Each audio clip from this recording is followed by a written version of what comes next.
71 गोवंश जनावरे डांबून ठेवलेल्याची पोलिसांकडून सुटका।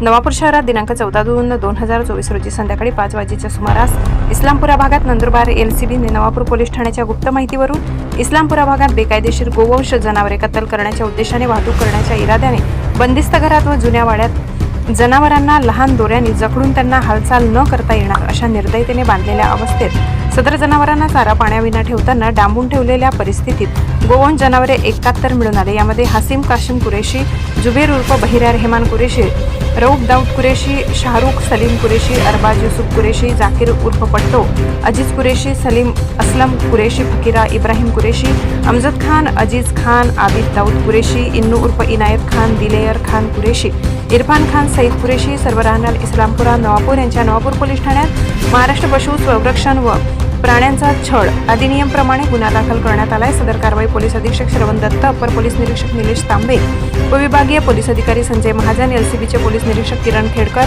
नंदुरबार उपनगर पोलीस ठाण्याचे पोलीस निरीक्षक निकम, उपनिरीक्षक मनोज पाटील, विशाल सोनवणे, भाऊसाहेब लांडगे यांनी केली आहे। सदर इस्लामपुरा भागात मोठा पोलीस फटा घेऊन ही कारवाई करण्यात आली। सदर गोवंशी वाहनाने नारायणपूर रोडवर असलेल्या गोशाळेत ठेवण्यात आले।